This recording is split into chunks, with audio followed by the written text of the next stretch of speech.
ভিন দেশে থাকা স্বামী ফোন কল না ধরায় চরম সিদ্ধান্ত নিলেন স্ত্রী। তার সিদ্ধান্তেই গোটা এলাকায় নামল শোকের ছায়া।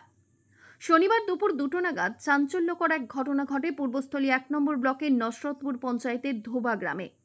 জানা গেছে, গৃহবধূর নাম অপর্ণা বিশ্বাস। তার আনুমানিক বয়স 22 বছর। হঠাৎই তার রহস্য মৃত্যুর ঘটনা ঘটে। খবর পেয়ে ছুটে আসে নাদুনঘাট থানার পুলিশ। পুরো বিষয়টি তদন্ত করে দেখছেন তারা। জানা গেছে, ধোবা গ্রামের দীপঙ্কর বিশ্বাস পেশায় ট্রাক ড্রাইভার, কর্মসূত্রে থাকেন ভিন দেশে।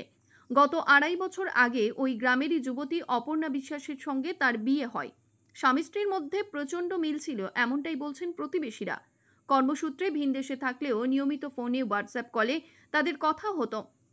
পরবর্তী সময়ে স্থানীয় সূত্র মারফত জানা যায়, দুপুর 2টো নাগাদ অপর্ণা দেবী বেশ কয়েকবার মোবাইল ফোনে তার স্বামীকে ফোন করেন, কিন্তু তার স্বামী ফোন না ধরায় তিনি হতাশাগ্রস্ত হয়ে পড়েন। তার কিছুক্ষণের মধ্যেই তিনি গলায় দড়ি দিয়ে আত্মঘাতী হন। আকস্মিক এই ঘটনায় শোকের ছায়া নামে গোটা এলাকায়। শুনলাম যে ছুটছে, পুলিশকে খবর দিয়েছে, পুলিশ আসবে, এসে লাশ খুললো, তারপরে জানলো জিনিস ঘটনা নিয়ে পুলিশ নিয়ে চলে যায়। এটা খারাপ লাগছে না? খারাপ লাগছে না, চরম খারাপ লাগছে। কমল বোরা রিপোর্ট, সংবাদ আজকে নিউজ।